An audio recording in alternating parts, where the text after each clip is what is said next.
So, the final trailer for Tears of the Kingdom just released a few days ago, showed off a ton of crazy and cool stuff. Now, anyone who thought this game was just DLC has been proven wrong. Come on, there's way more than that. There's so many new things in this game, and just in this short trailer, there are a ton of different interesting things. I'll be going through it, pointing out everything I find interesting. Yes, I know, tons of people have already made plenty of analysis videos, but I figured I'd make my own video and just show what I found. And I probably missed some things, so comment down below if I missed anything. Also, at the end, I will be going over a few things from the new leaked trailer, or not trailer, the new leaked Tears of the Kingdom ad. I will not be showing it, however, because I did just get a copyright strike from Nintendo because I uploaded the leaked ad. So I will be talking about it a little bit, so light spoiler warning at the end, but obviously to play it safe, I won't show anything of that, because Nintendo ninjas are real and they're coming after me, but it's fine. The new ad really didn't show that much, so like it's not really that big of a deal. It was like a few things, but that was pretty much it. But anyways, I'll just talk about like everything I saw in the short trailer. As I said, there's a lot of different things in here. It was like barely under 4 minutes, but even then it still had quite a lot of stuff packed in there. So yeah, let's get into the trailer. Alright, so first of all, in the beginning, you can see on the Sky Islands, there's a construct fighting with the Choo-Choo, and this shows that enemies are able to fight each other, or maybe the more robotic enemies like constructs and guardians will fight against more animal-like enemies. Then next, we see another ranger construct, as we've seen before, and it's chopping down a tree with an axe, and this suggests that enemies can interact with the environment. And we've also seen enemies with various fused weapons, so it's possible enemies can fuse different weapons and interact with other enemies and objects in the environment to really make the world unique. Next, we see the green spiral structures again, and I'm sure these must play a very important part in the game. And then here, the theme that plays is an orchestrated version of the classic NES Legend of Zelda theme, of course.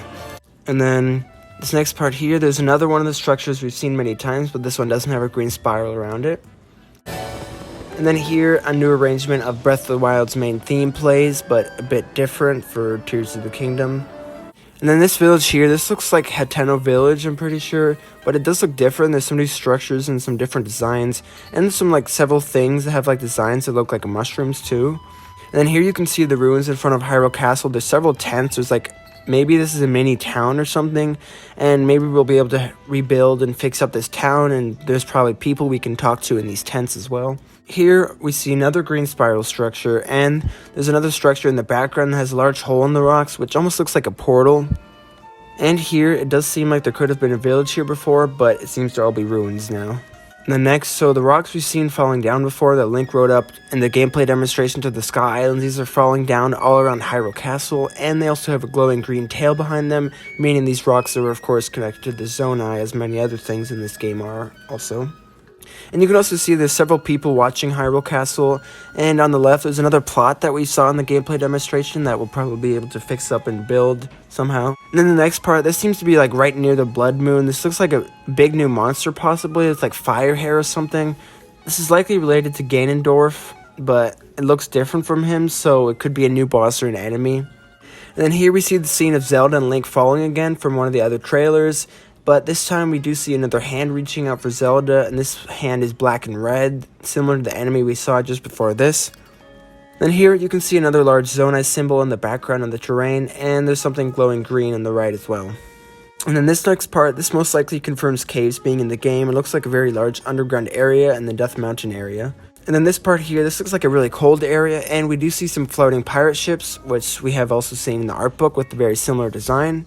And then this part here, this probably confirms underwater swimming, because Link jumps into a bubble of water and swims through it, and there seems to be an eyeball in the middle, and Link can swim through it to the other side to traverse the obstacle course basically. And then this part here, this could possibly be part of a dungeon where you have to glide and fall down and avoid the lasers.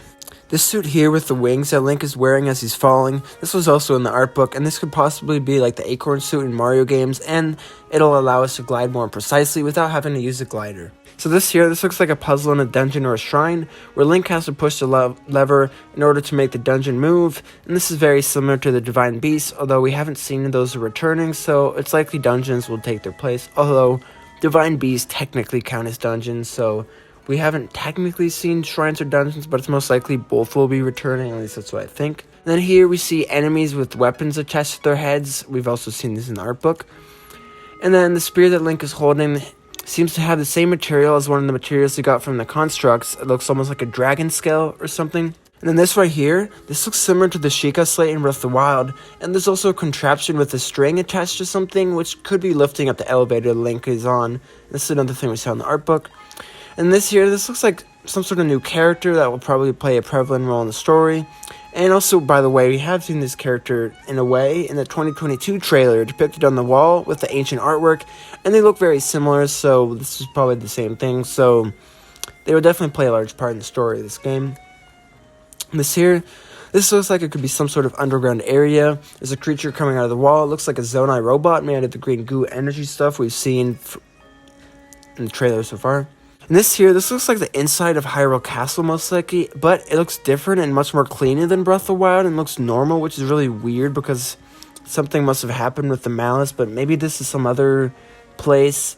I'm not really sure why Hyrule Castle looks so clean now. And anyways, so this here, this looks like the Master Sword in the Kokiri Forest before it gets damaged, which it will definitely get damaged in the story at some point.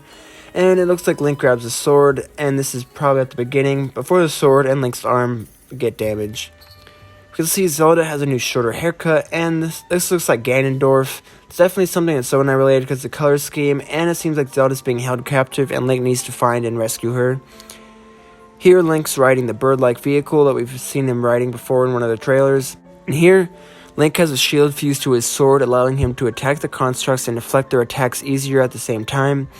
And there's a large gray floating structure with a hole in it, and Link can probably enter this, and there'll be something inside. There's another underground area in the Death Mountain area with Link wearing the fire protection armor from Breath of the Wild, and a flaming rock is hurled at him and blows something up.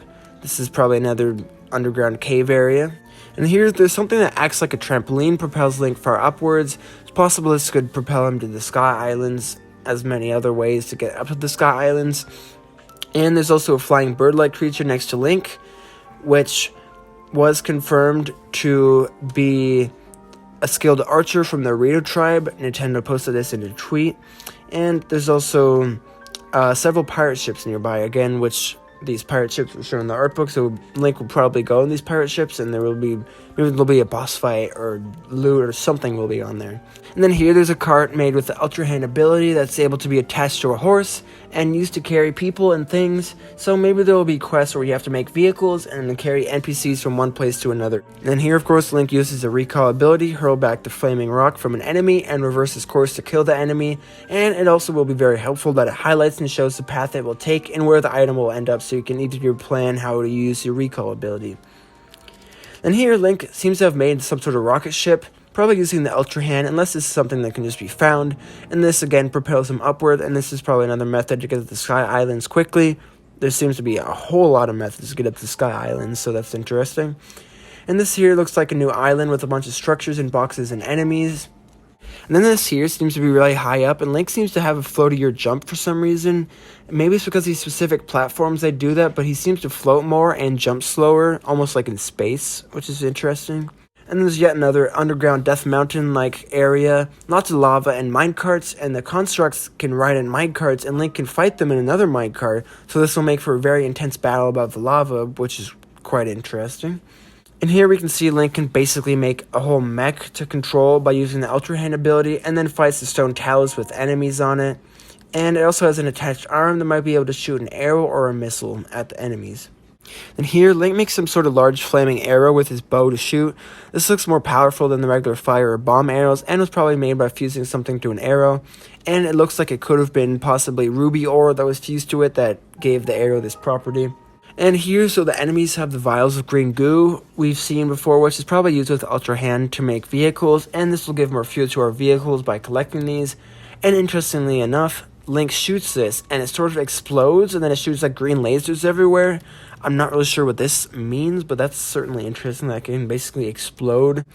Then here there's a big spider-like new boss, very interesting.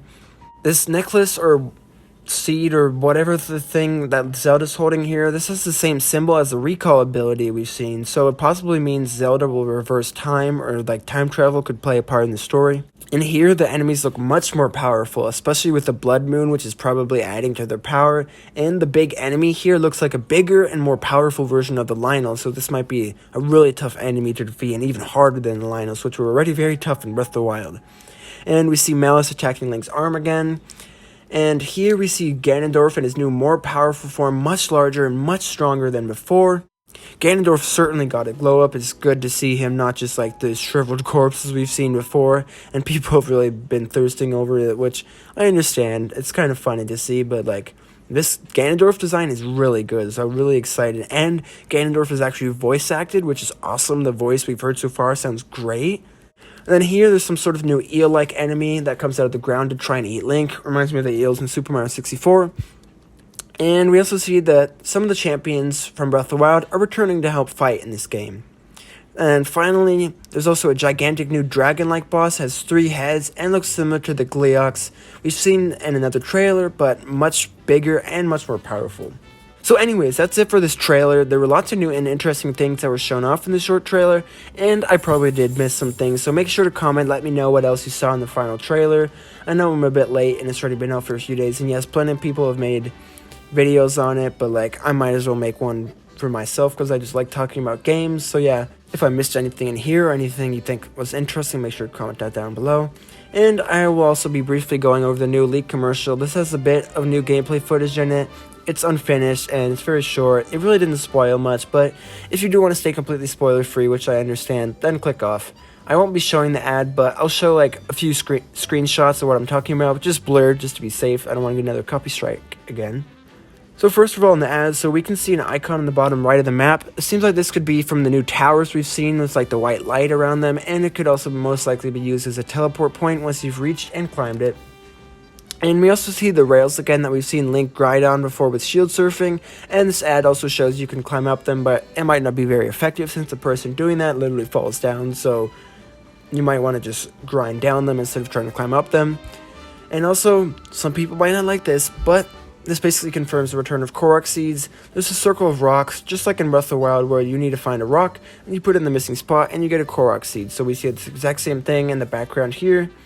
And then very interestingly, so this shot here confirms the dragon we saw in the final trailer. This is called a Flame Gleeok. And Link has some sort of interesting weapon on his arm as well. This is probably a shield fused with the cannon. And also very interesting, on the top left, Link has a lot of hearts all in one row. I'm pretty sure like 17 hearts.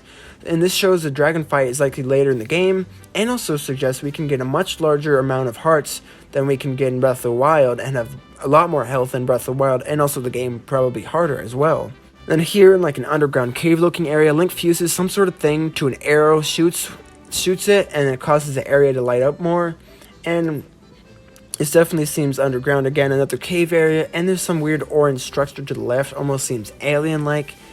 And finally, the flying machine we've seen, it seems to have like batteries or like vials attached to it, and this kind of confirms we can get batteries in order to give our vehicles more power, or just like the green goo again. And also underground basically confirms that Link is actually underground because the coordinates do go negative, so it seems like it can go really high up and really low down because of the coordinate system, go really far. So this will probably be a much larger world, and it'll be very fun to explore. So yeah, that's it. Again, I'm just so excited for this game. I cannot wait to play it.